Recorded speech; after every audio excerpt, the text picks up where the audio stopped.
സംസ്ഥാനത്ത് വേനൽച്ചൂട് കൂടുന്ന സാഹചര്യത്തിൽ പൊതുജനങ്ങൾക്ക് ജാഗ്രതാ നിർദ്ദേശവുമായി സംസ്ഥാന ദുരന്ത നിവാരണ അതോറിറ്റി. സൂര്യാഘാതം, സൂര്യാതാപം, നിർജ്ജലീകരണം തുടങ്ങിയ ഗുരുതരമായ ആരോഗ്യ പ്രശ്നങ്ങൾ ഒഴിവാക്കാൻ കർശന ജാഗ്രത പാലിക്കണമെന്നാണ് നിർദ്ദേശം. സംസ്ഥാനത്ത് ചൂട് വർദ്ധിച്ചു വരുന്ന സാഹചര്യത്തിൽ സൂര്യാഘാതം, സൂര്യാതാപം, നിർജ്ജലീകരണം തുടങ്ങിയ ഗുരുതരമായ ആരോഗ്യ പ്രശ്നങ്ങൾ ഒഴിവാക്കാൻ കർശന ജാഗ്രത പാലിക്കണമെന്നാണ് സംസ്ഥാന ദുരന്ത നിവാരണ അതോറിറ്റിയുടെ നിർദ്ദേശം.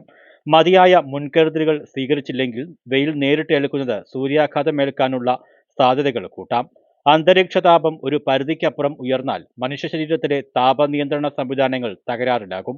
ഇതുമൂലം ശരീരത്തിലുണ്ടാകുന്ന താപം പുറത്തേക്ക് കളയുന്നതിന് തടസ്സം നേരിടുകയും ഇത് ശരീരത്തിന്റെ പല നിർണായക പ്രവർത്തനങ്ങളെ തകരാറിലാക്കുകയും ചെയ്യും. ഇത്തരം ഒരവസ്ഥയാണ് സൂര്യാഘാതം.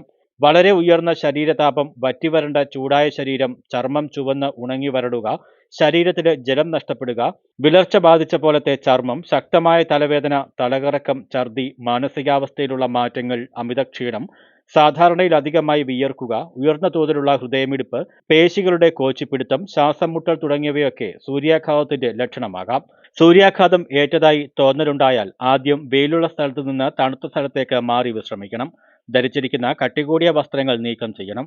തണുത്ത വെള്ളം കൊണ്ട് ശരീരം തുടയ്ക്കണം. വെള്ളത്തിൽ മുക്കിയ ഷീറ്റ് കൊണ്ട് ദേഹം പൊതിയണം. ഐസ് കട്ടകൾ ശരീരഭാഗങ്ങളിൽ, പ്രത്യേകിച്ചും കക്ഷത്തിലും തുടയിടുക്കിലും വയ്ക്കുന്നത് നന്നായിരിക്കും. ഫാൻ, AC എന്നിവയുടെ സഹായത്താലും ശരീരം തണുപ്പിക്കണം. ധാരാളം പാനീയങ്ങൾ കുടിക്കണം.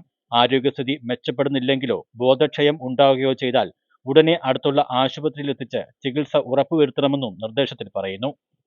News desk